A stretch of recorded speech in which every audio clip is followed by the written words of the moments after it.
우리 옆에 있는 분들하고 한번 인사하십시다. 참 잘 오셨습니다. 한마디 더 합시다. 하나님이 당신을 부르셨습니다. 네, 우리가 이 자리에 온 것은 우리가 선택하고 또 우리가 마음을 먹고 나온 것도 있지만 하나님이 우리를 부르셔서 하나님이 우리에게 은혜를 주셔서 이 자리에 와 있다라는 겁니다. 그런 점에서 우리는 하나님이 우리의 소망이다라고 고백하며 살아가는 사람들입니다. 하나님이 우리의 소망이다라는 것은 하나님이 없으면 우리는 살 수 없는 사람입니다라는 고백이기도 합니다. 왜냐하면 사람은 꿈을 먹고 살기 때문입니다. 또 다른 말로 표현하면 우리가 이 땅을 살아갈 삶의 의미와 가치를 잃어버린다고 하면 많은 사람이 이 세상에서 더 이상 살 의욕도 잃어버린 채 세상을 떠나가기 때문입니다. 우리도 예배당 이전을 위해서 우리가 함께 기도하고 있는데 왜 예배당을 이전해야 되는지 그 가치와 의미를 잃어버리면 그냥 허공에 떠도는 기도가 될 뿐이고 또 왜 그리 가야 되는지 의미와 가치를 잃어버리면 우리가 가서도 어떤 변화를 이루기는 어렵다는 겁니다. 정신과 의사인 빅터 프랭클은 의미요법을 창안할 때 나치 수용소를 보면서 극한의 상황에서도 삶의 의미를 발견한 사람들은 마음의 상처를 받지 아니하고 잘 견디어내더라는 겁니다.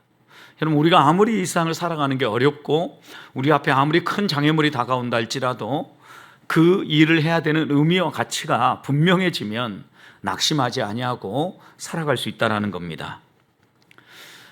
그래서 빅터 프랭클은 우리가 의미와 가치를 발견할 수 있는 세 가지 종류가 있다고 그랬어요. 그러니까 적어도 우리가 의미를 찾고 가치를 발견하는 세 가지가 있는데 첫 번째는 창조적 가치라고 그랬습니다. 사람은 누구나 자기가 소중하다고 여기는 일을 할 때 가치를 느낀다라는 겁니다. 여러분, 그러니까 먼저 우리가 이것이 소중한 일인가 아닌가 이걸 분명히 알아야 되는 거죠. 일을 하는 사람도 자기가 가진 이 직업이 소중하고 가치 있는 일이라고 생각하면 직업을 대하는 자세가 달라진다라는 거예요. 그래서 우리가 하는 일에 대한 의미와 가치가 분명할 때 이 창조적 가치로 삶의 의욕도 생기고 우리가 그 일을 해야 되는 이유도 분명해진다라는 겁니다. 두 번째 가치는 태도적 가치라고 그랬는데요.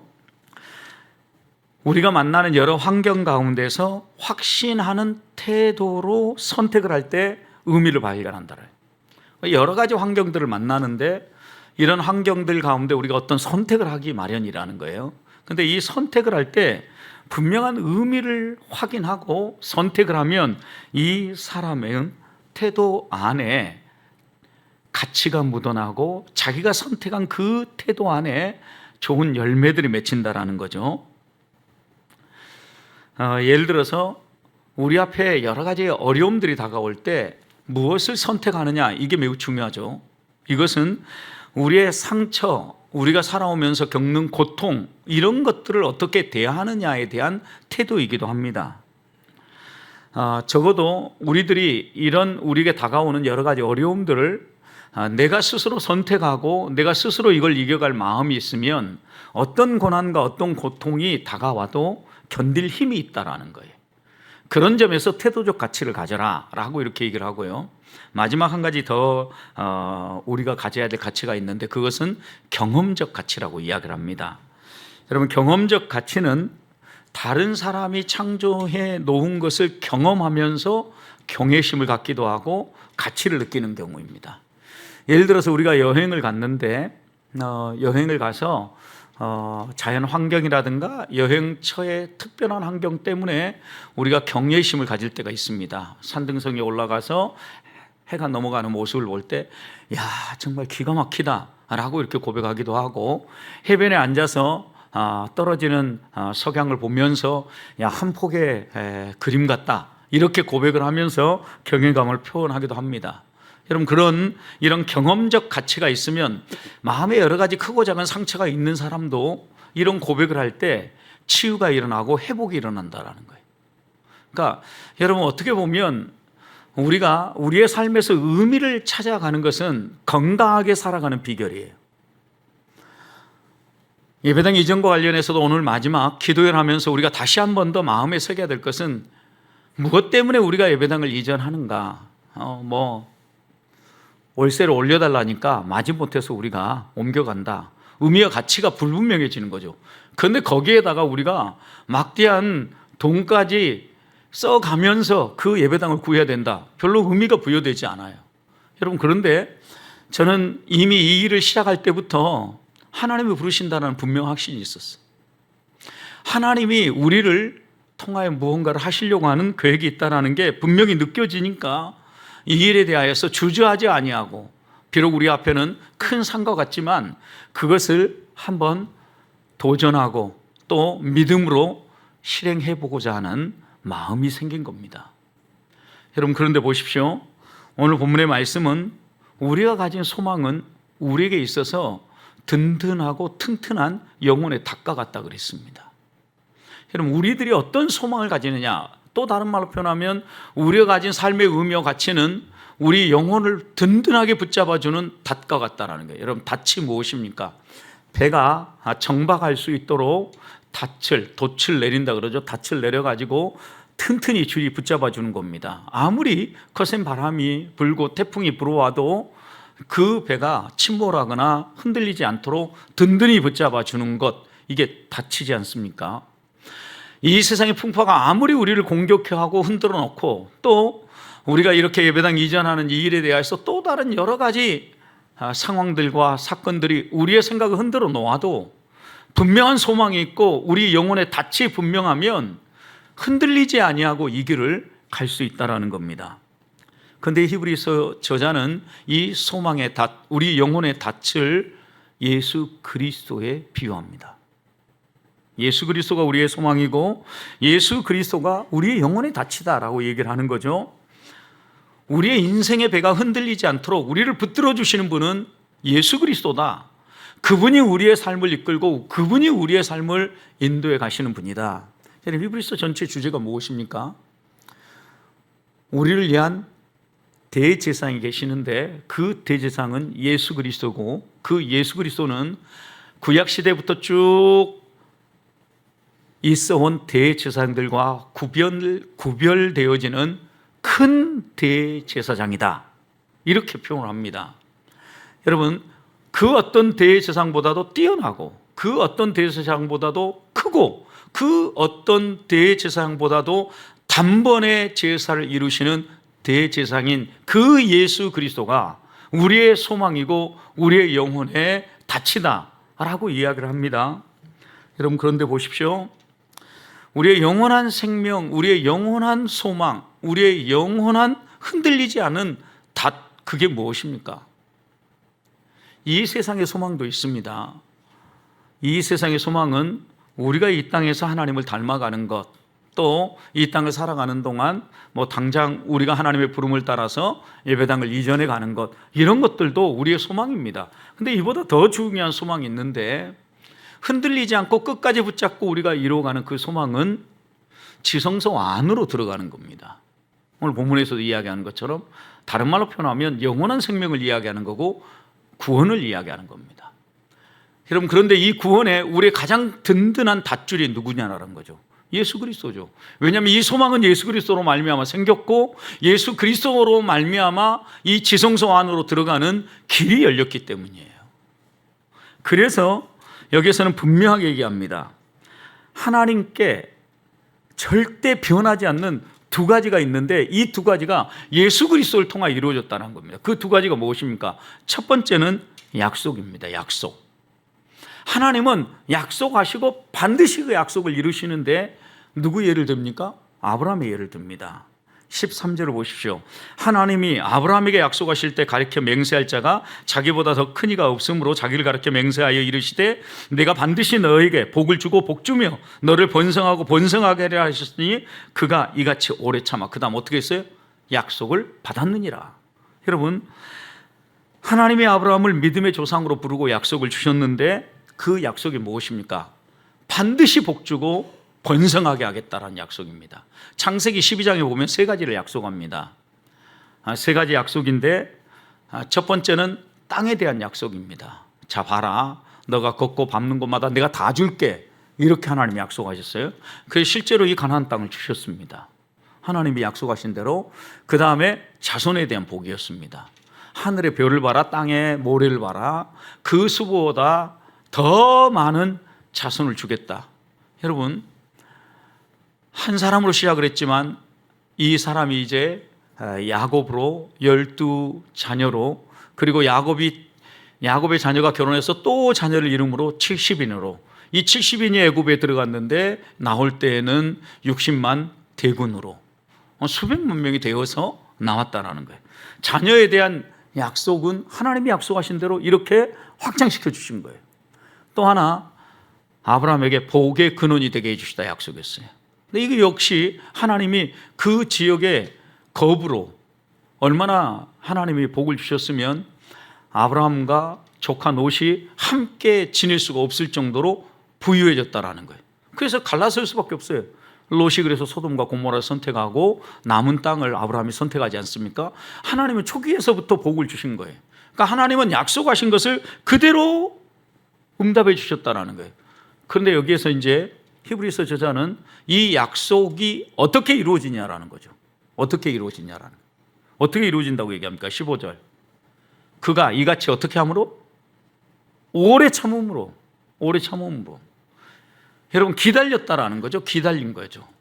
여러분, 자녀에 대한 약속도 25년 만에 이루어졌어요. 하나님이 자녀를 주신다고 했는데 기다려도 안 이루어졌는데 25년 만에 이삭이 태어났고, 이삭을 통하여서 하나님은 이제 12지파를 이뤄갈 야곱을 주신 거죠. 그리고 여러분, 이 자녀에 대한 약속은 예수 그리스도를 통해서 완전히 이루어지는데, 예수 그리스도가 이 땅에 오신 것은요, 이 약속을 주신 다음에 2000년이 흘렀어요. 2000년. 그러니까 여러분 생각해 보십시오. 하나님은 약속하신 것을 이루시는데 오래 참음으로 이 약속들을 하나하나 맛보고 경험하게 하신다라는 거예요. 히브리서 11장에서도 믿음의 사람들의 공통점을 히브리서 11장 13절에서 이렇게 했습니다. 이 사람들은 다 믿음을 따라 죽었고 약속을 받지 못하였을 때 그것들을, 약속들을 멀리서 보고 환영하며 살았다라는 거예요. 여러분, 그러니까 멀리서 약속을 보고 그 약속을 따라갔다는 얘기는 뭐예요? 당장 안 이루어진 거죠, 이 약속이.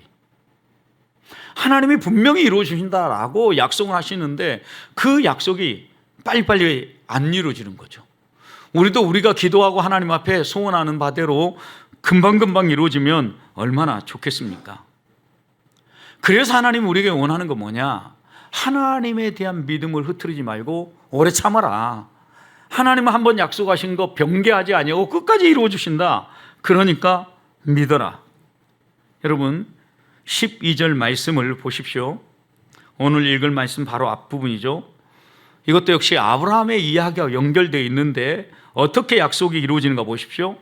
게으르지 아니하고 믿음과 오래 참음으로 말미암아 약속들을 기업으로 받는 자들을 본받는 자 되게 하려는 것이라. 여러분, 하나님이 약속하신 것을 기업으로 받는 사람들이 있는데 하나님이 약속하신 것을 기업으로 받는 방법이 뭐예요? 믿음과 오래 참음이에요. 그리고 그 앞에 재밌게도 게으르지 않는데, 오래 참으면 그냥 아무것도 안 하고 버티려고 할 수도 있잖아요, 여러분.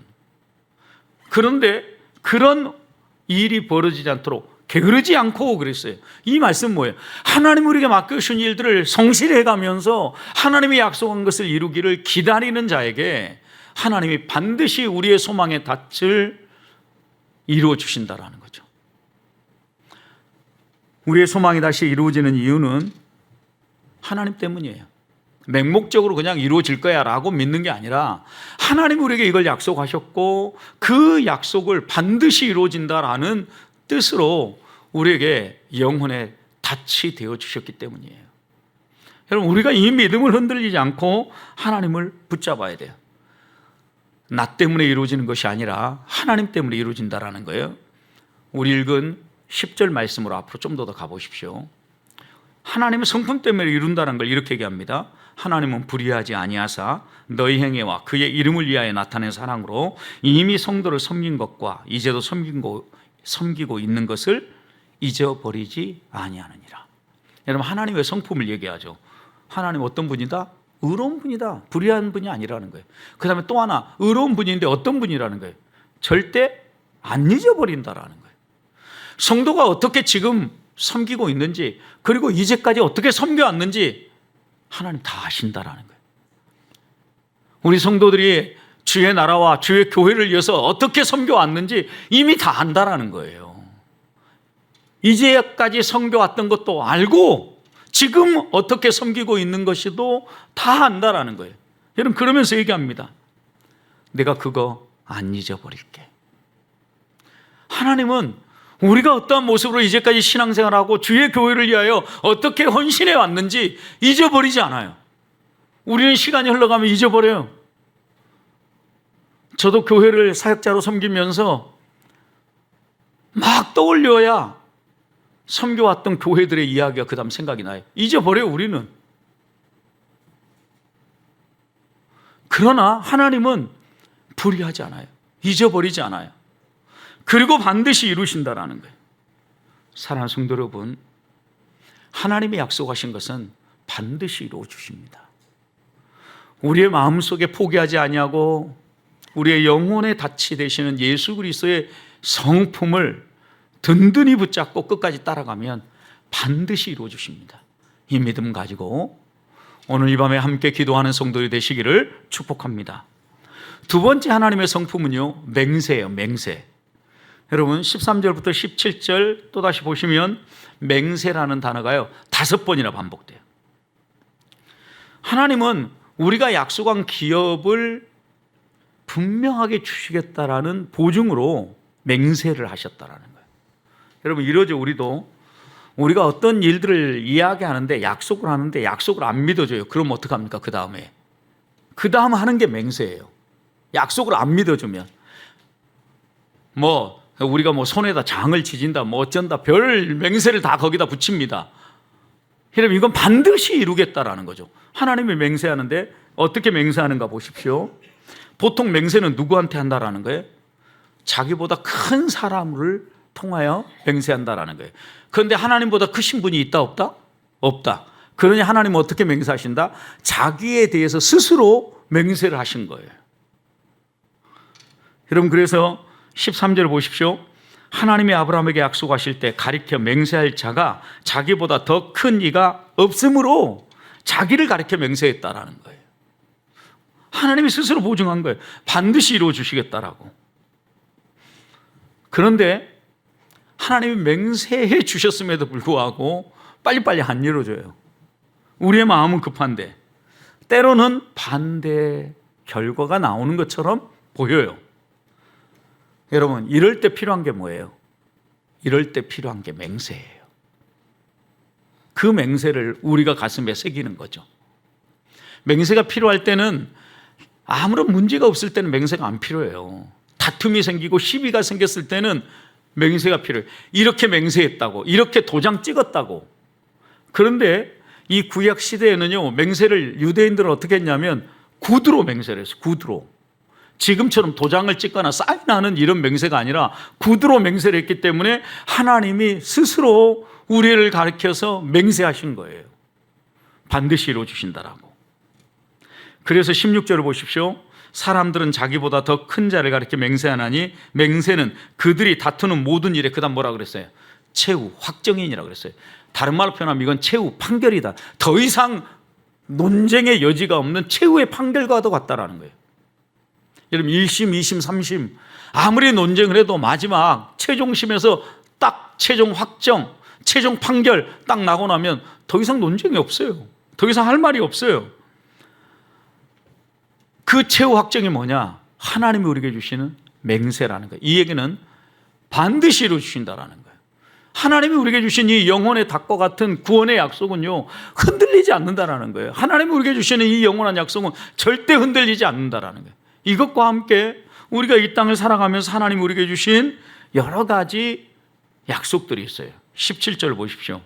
하나님은 약속을 기업으로 받는 자들에게 그 뜻이 변치 아니함을 충분히 나타내시려고 그 일을 맹세로 보증하셨다. 이 얘기는 하나님의 약속을 기업으로 받는 것은요, 구원뿐만 아니라 하나님 나라에 들어가서 얻는 구원뿐만 아니라 이 땅을 살아가면서 하나님이 약속하신 것을 누리는 거예요. 저는 하나님께서 우리에게 이 신정동 예배당 이전을 위해서 교회 가셨다면 하나님이 주신 약속이라고 믿고, 또 이 약속은 하나님이 반드시 이루실 거라고 믿어요. 어떻게 보면 이 일들을 우리가 다시 한번 생각해 보면 하나님은 우리의 능력에 벗어나는 일을 이미 시작하셨고, 그것을 하나님이 하시는 일로 믿게 하셨어요. 비록 당장 눈앞에 해결해야 될 문제는 남아 있어도 여러분 생각해 보십시오. 의심이 생기고 두려움이 생기다가도 하나님이 약속하셨고 하나님이 내게 주시기로 맹세하셨다고 하면 이건 뭐 의심할 여지가 없이 무조건 이루어진다라는 거예요. 이런 우리의 마음들을 다시 한번 가지고 하나님 앞에 기도해야 돼요. 무엇을요? 하나님이 약속하신 것, 하나님 우리에게 맹세로 주시겠다고 하는 것 놓치지 않고 붙잡고 누리며 사는 하나님의 사람이 되게 해주십시오. 사단이 우리를 공격하여 흔들 때에도 흔들리지 아니하고 끝까지 따라갈 수 있는 믿음을 허락해 주옵소서 기도해야 됩니다. 그리고 그렇게 기도할 때 하나님은 우리가 그 열매들을 맛보면서 하나님을 찬양할 수 있도록 은혜 베푸시라고 믿습니다. 마지막입니다. 18절에 보시면 항상 하나님은 우리에게 먼저 맛보기를 주시고 먼저 본을 주시고 그 다음 이루어 주셔요. 또 다른 말로 표현하면 하나님은 항상 먼저 예고편을 주시고 그 다음 본편을 때려요. 예고편이 무엇입니까? 18절 보십시오. 이는 하나님이 거짓말할 수 없는 이 두 가지 변하지 못할 사실로 말미암아 앞에 있는 소망, 우리 앞에 있는 소망이에요. 우리가 이루려고 하는 이 소망, 이것을 얻으려고 피난처를 찾은 우리에게 큰 안위를 받게 하신다. 여러분, 여기에 피난처가 무엇입니까? 예수 그리스도죠. 어떻게 생각해 보면 이 피난처는 또 다른 말로 표현하면 도피성이에요. 우리가 이 세상에서 강도 만나고 이 세상에서 여러 가지 환난을 만나고 우리의 생명을 지키기 위해서 막 도피해서 도망가는 이 도피성이 누구냐? 예수 그리스도라는 거죠. 그런데 그 예수 그리스도 안에서 큰 안위를 받도록 하기 위하여서 하나님이 이 두 가지 변치 못할 사실, 맹세와 약속, 이 두 가지로 우리를 인쳐줬다라는 거예요. 그러니까 여러분, 하나님의 약속과 하나님이 우리들에게 보여주신 이 맹세를 마음속에 새긴다고 하면 하나님은 반드시 우리를 안전한 항구로 이끌어 가신다는 거예요. 아무리 파도가 높이 치고 그 다음에 곧 배가 파선할 것처럼 느껴져도 하나님은 우리의 소원의 항구로 우리를 반드시 인도하신다라는 약속이에요. 그 맛배기가 예수 그리스도인데 19절 보십시오. 우리가 이 소망을 가지고 있는 것은 영혼의 닷과 같아서, 이 소망, 하나님이 약속하신 걸 이루시고 맹세하신 것을 이루시고 그 다음 도피성인 예수 그리스도를 통하여서 우리에게 큰 안위를 주려는 이 소망, 이 소망은 영혼의 닷과 같아서 튼튼하고 견고하여 휘장 안으로 들어간다. 여러분, 휘장 안으로 들어간다는 말이 뭔 말이에요?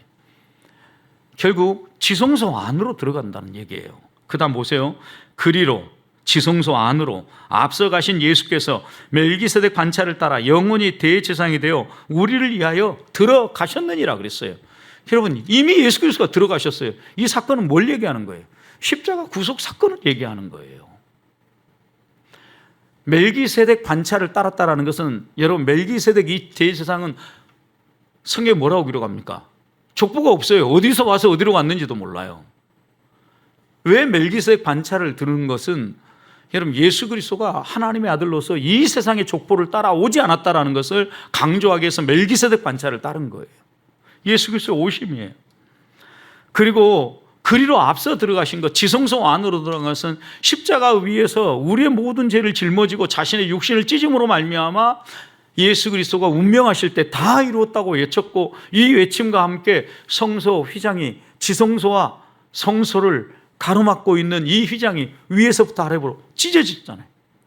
그리고 히브리서 10장 19절 이하의 말씀을 보면 우리가 그리로 들어갈 담력을 얻었다는 거예요. 뭐 때문에? 예수 그리스도께서 우리를 위해서 흘리신 십자가의 보혈 때문에.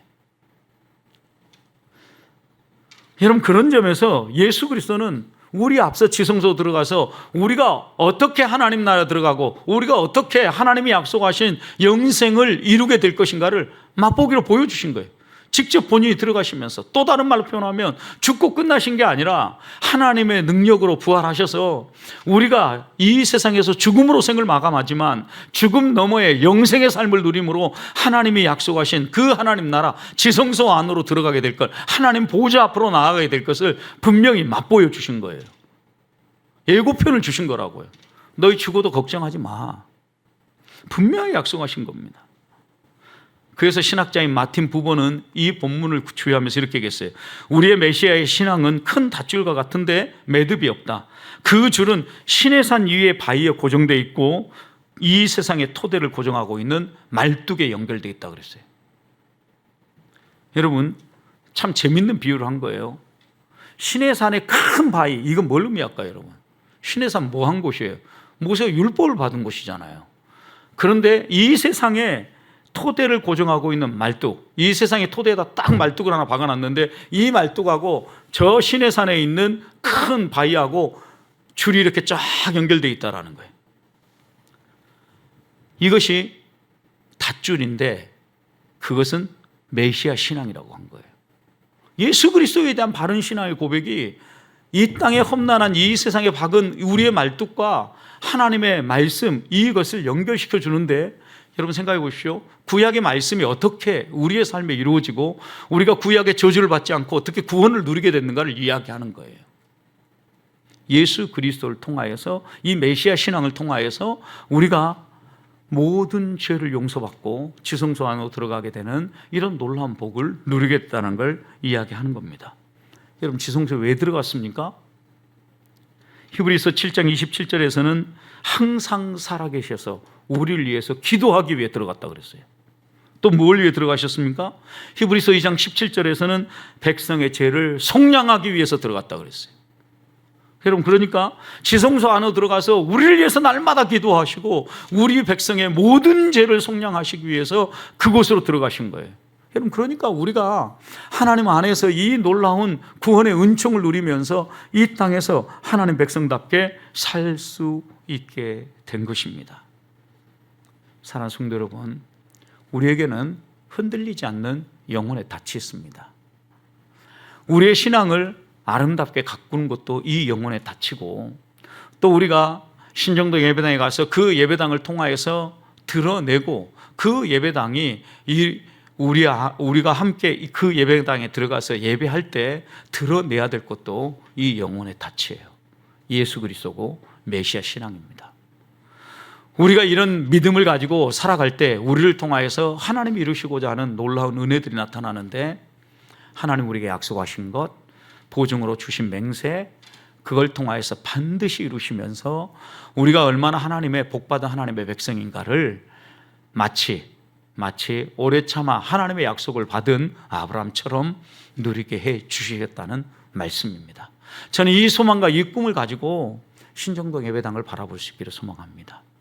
하나님이 이루실 일이라고 하면 분명히 저는 복 주시려고 교회 가셨다고 생각합니다. 하나님이 어떤 복을 주실지 저는 다 세고 다 구체적으로 여러분들에게 이야기하지 않을 겁니다. 왜요? 하나님이 주시는 복은 무궁하고 다양하기 때문에 각 사람에게 어떻게 하나님이 주실지 알 수 없습니다. 그러나 분명한 하나는 영혼의 탯줄입니다.